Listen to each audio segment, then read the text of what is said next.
Hello les amis, j'espère que vous allez bien. Alors nous sommes partis pour une vidéo tutoriel où nous allons voir comment se connecter à une interface Webfig sur un équipement Microtik. Alors Webfig, c'est l'interface offerte par Microtik qui nous permet de manager les équipements Microtik depuis le navigateur. Donc ici, si je pars dans IP Service, voilà. Dans IP Service, vous voyez que par défaut, déjà, ici j'ai le HTTP qui est activé.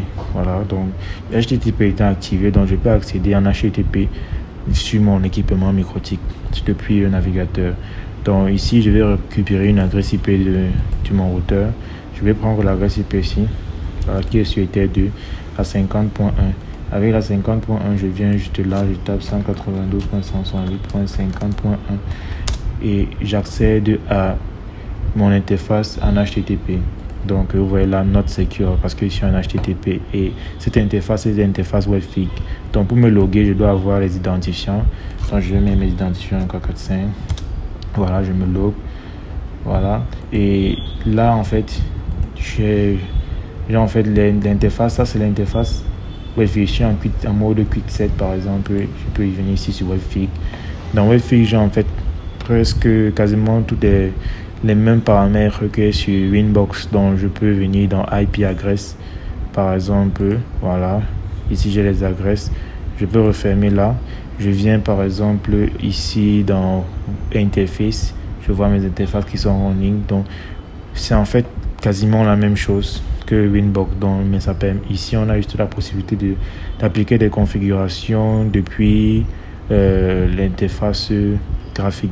Donc par exemple ici, si je viens à interface, je peux par exemple m'amuser par exemple au niveau de, si je viens dans bridge, disons je viens dans bridge, je viens dans port, je choisis par exemple de retirer le port 5 du bridge. Donc je vais cancel d'abord ça. Voilà, je viens ici, je le remove tout simplement et vous voyez que là il n'est plus dans le bridge. Donc si je repars maintenant sur Winbox, si je repars dans le Winbox, je reviens dans le bridge, vous voyez que ETH5 n'est plus dans le bridge. Donc c'est en fait une configuration, en fait tout ce que vous allez appliquer là interagit avec votre routeur naturellement, mais là vous êtes en HTTP, nous savons tous que HTTP n'est pas sécurisé.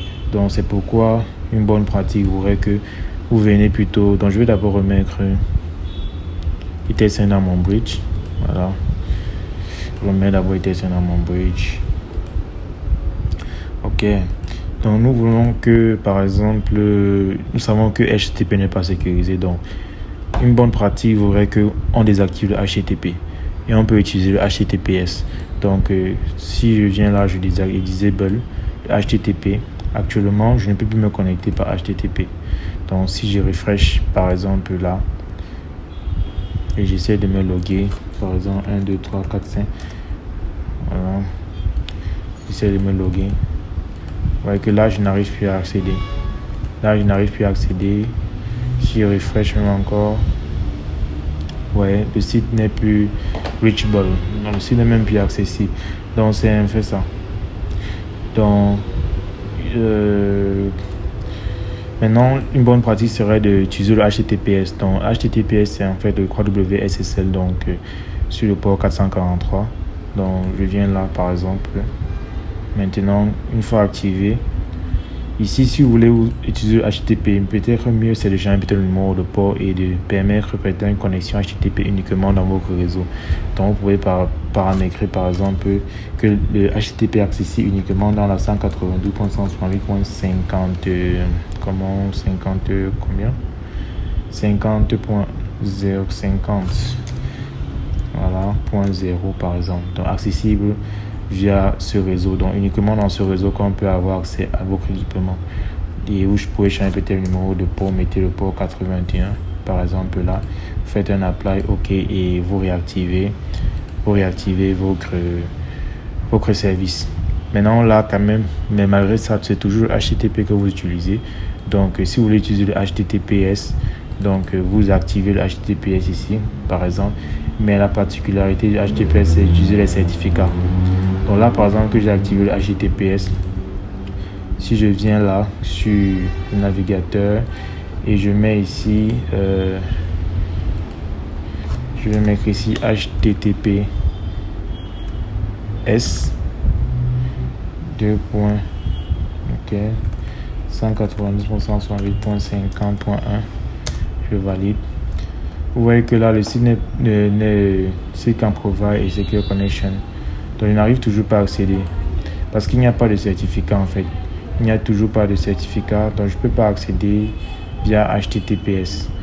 Donc même c'est comment je peux accéder via HTTP. Donc si je réactive HTTP et que je viens là, voilà, je refresh par exemple et je me connecte en HTTP.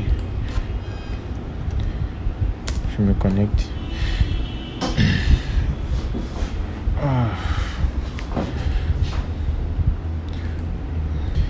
Là, il utilise, on a changé le level, donc je vais changer puisque je ne suis pas dans ce réseau.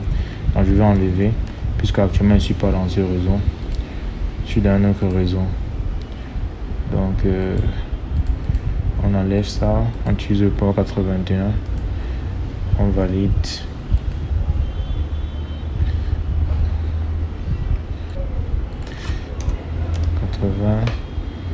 On apply, ok. Vous voyez que là j'ai accès. Donc en fait là le changement que j'ai appliqué au niveau du numéro de port qui me permettait de ne pas avoir accès. Donc si je viens changer là, si je viens changer ici le port 81 par exemple, le port 81, je mets apply, ok. Il suffit que lorsque je veux établir une connexion, là la connexion aussi est expirée. Elle n'est plus reachable, je ne peux plus accéder avec ça. Donc, je mets mes identifiants 1, 2, 3, 4, 5. Ici, j'ai toujours accès. Je vais désactiver et réactiver. Parce que là, j'utilise le port 81. Voilà. Ouais, là, j'ai plus accès. Maintenant, pour utiliser le port 81, par exemple, je viens qu'à 640.50.1 et suivi du numéro de port 81. Je valide, là j'ai accès. Donc voici comment vous pouvez par exemple concret par exemple bon, c'est vrai vous pouvez changer le numéro de port mais vous êtes toujours en HTTP. Ça n'exclut pas que vous êtes toujours en HTTP, ce n'est pas sécurisé. Et pour vous connecter, vous n'avez qu'à préciser maintenant le numéro de port.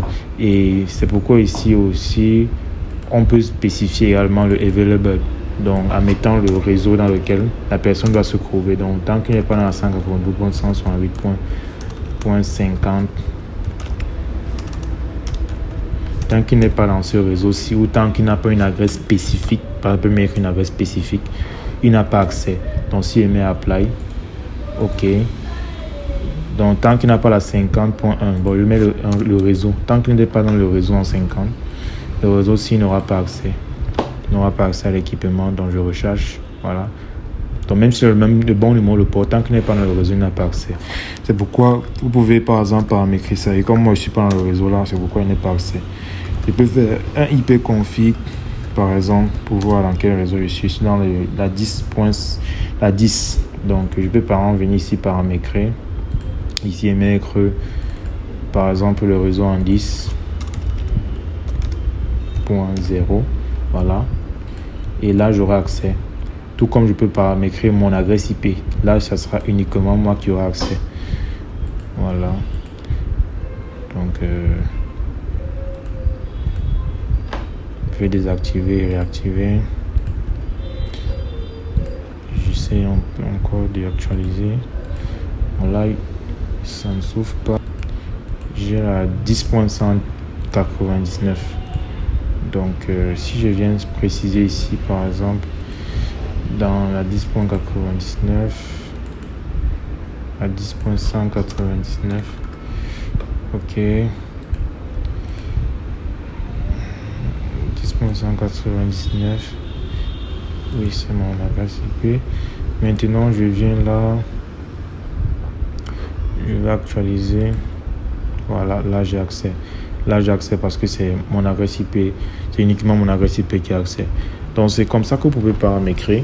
Vous pouvez par exemple jouer avec pour mettre par exemple un peu de sécurité sur votre HTTP en mettant l'adresse IP de celui qui a accès, voilà, available from. C'est un peu ça. Maintenant, au niveau de HTTPS, voilà. HTTPS, par exemple, ici, l'HTTPS est activé. Donc, si je veux utiliser la HTTPS, je dois saisir ici HTTPS 2./192.168.50.1. Voilà. Vous voyez que là, j'ai pas accès. Là, j'ai pas accès parce qu'il n'y a pas de certificat. Il n'y a pas de certificat, donc il doit créer des certificats, par exemple. Donc, pour créer un certificat, il vient dans le terminal, je fais certificate. Je vais d'abord faire un print. Vous voyez que là, il n'y a rien, c'est vide, il n'y a pas de certificat. Donc, pour créer un certificat, il fait certificate add. Après, le add, je peux donner je peux donner comme nom à mon certificat, par exemple, name. Je peux mettre, par exemple, Aurélien. C'est un nom. Après, maintenant, je peux le donner maintenant. Je peux le faire confiance. Donc, je peux mettre le trusted égale yes. Après le trusted, je peux paramétrer également le key size, dans la taille de la clé. La taille de la clé peut varier. Ici, je peux avoir une valeur de 1024. Je peux également avoir 1536, 2048. Donc, ça dépend de la taille de la clé que votre équipement supporte. Donc, c'est un peu ça. Maintenant, après, j'ai également le common name.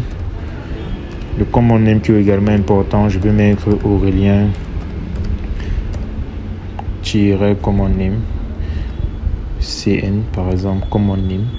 Et après, il y a également le key usage. Dans le key usage, on a énormément de key usage. On a le code sign, on a le CRL sign, on a également le digital signature. Bref, on a beaucoup de signatures. On a même le key set sign. Donc on a beaucoup de signatures. On a même le IPsec même. On a le IPsec. Donc ça dépend. IPsec. On a le IPsec. Donc ça dépend. Ça dépend de ce que vous voulez. On a même le email. Voilà, protect. Ça dépend de ce que vous voulez.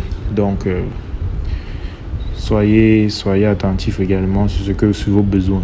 On a beaucoup de key users. Donc, je valide. Lorsque j'ai validé, ça a créé ma clé. Donc, je peux refaire un print, par exemple. Vous voyez que là, ici, j'ai un certificat. Le certificat est créé. Maintenant, je dois signer ce certificat. Donc, je fais certificate sign. Je mets maintenant le nom du certificat. Le nom du certificat, c'était Aurélien. Après, voilà, process done, ça a signé le certificat. Le certificat maintenant étant signé, j'ai maintenant besoin une nouvelle fois de mettre en place, par exemple, un certificat peut-être pour Webfig, je ne sais pas. Donc, actuellement, si je pars dans IP Service, si je viens ici, voilà, vous voyez que dans le certificat, j'ai maintenant le certificat Aurélien, par exemple. Donc, je peux mettre Apply, je peux mettre OK. Et je viens, par exemple, là. J'essaie de charger. Vous voyez que là, maintenant, ça ouvre une page différente. Et je mets Advance. Je valide, par exemple, là. Et là, maintenant, j'ai accès à l'équipement. Voilà. Mais là, vous pouvez également maintenant créer un certificat, par exemple. Vous pouvez créer un autre certificat. Comme ça, c'est le certificat racine que j'ai créé. Le certificat racine. Donc, je peux décider de créer un autre certificat, par exemple, et de telle manière que même procédure, donc certificat add, sauf que là, ce qui m'intéresse beaucoup, c'est comment dire, c'est peut-être le nom. Je vais mettre, je sais pas, un autre nom, Die. Voilà, et je mets un common name, Die common name. Après avoir créé ça, ou même je peux mettre une adresse IP. C'est très aussi intéressant souvent de mettre l'adresse IP 168.50.1 qui représente l'adresse IP de mon interface Webfig. Donc je peux mettre cette adresse IP également, ça va valider. Après avoir mis ça, je peux maintenant signer également ce certificat. Donc certificate sign également, sign. Je signe maintenant le certificat NDIE avec maintenant le certificat Racine Aurélien. Voilà, donc je valide, ça charge. Et lorsque c'est bon, voilà. Maintenant, je viens dans IP Service. Ok, le voici. Et je peux maintenant choisir le certificat NDIE, par exemple, qui est là. Vous voyez? Donc, Apply, OK. Et lorsque je viens établir une connexion, donc là maintenant, c'est le certificat NDIE que ça va utiliser. Je peux venir lentement à barre warning pour voir un peu de quoi il s'agit. Ici, protection, the connection is not private, machin. Bref, là maintenant j'utilise un certificat. Donc tant que la personne n'a pas mon certificat, il ne peut pas se connecter. Là c'est quand même plus sûr également. Tu vois, vous voyez, donc c'est quand même plus sûr que de rester comme ça sans certificat. Donc c'est comme ça qu'on génère les certificats. Sur Microtik pour pouvoir faire certaines choses. Donc c'est très simple. Il suffit juste de créer le certificat comme on l'a fait ici. Si on fait par exemple un certificate print, vous voyez qu'on a 2 certificats. Voilà, on a 2 certificats. Private key, on a le flower KL, donc private key, LCRL, voilà. Authority, voilà. Donc et même le trusted, puisqu'on fait confiance au certificat Racine. Donc pour créer, c'est très simple. Donc vous faites certificate add, vous mettez le nom, vous pouvez mettre en trusted, vous pouvez mettre la taille maintenant de la clé. La taille de la clé, ça dépend de vous et de ce que votre équipement supporte. Ici, moi, je préfère le 1024, c'est la plus petite taille de mon équipement. Je peux aller également à 1535 2048 pour mon 951. Donc maintenant, il y a le common name aussi qui est important. Après, il y a le key usage. Le key usage, maintenant, vous mettez dans les key usage que vous voulez utiliser. Ici, j'ai pris le code sign, CL, sign, digital signature. Je vais aussi montrer qu'on peut utiliser le email protection. Donc, il y a beaucoup de QG. Il y a même QG sur le IPsec tunnel. Donc, il y a IPsec tunnel. Bref, il y a tellement de key usage. Après avoir créé maintenant le certificat en question, maintenant vous le signez avec certificate sign. Donc, vous signez le certificat et vous créez maintenant, par exemple, un autre certificat, je ne sais pas, comme ça, banalement. Vous pouvez également, ici, on a vu qu'on peut mettre une adresse IP au common name. Peut mettre une adresse IP et maintenant vous pouvez signer le deuxième certificat avec le premier certificat. Donc un certificat qui est signé avec le certificat Racine, parce que ça représente notre certificat Racine. Voilà, on a signé notre certificat Racine ici. Voilà, et maintenant on peut le signer maintenant le deuxième certificat avec le premier. Donc c'est comme ça. Donc maintenant partout vous aurez la possibilité de choisir un certificat. Vous pouvez dorénavant choisir parmi vos 2 certificats ce que vous pouvez utiliser. C'est assez pratique. Donc, on se dit à la prochaine pour d'autres vidéos. N'hésitez pas à liker, à commenter, à partager. Ça fait toujours plaisir de voir vos likes, vos commentaires, vos partages. Et ça permet à la chaîne d'aller vers l'avant. On se dit à la prochaine pour d'autres vidéos. Portez-vous bien, les amis. Ciao, ciao.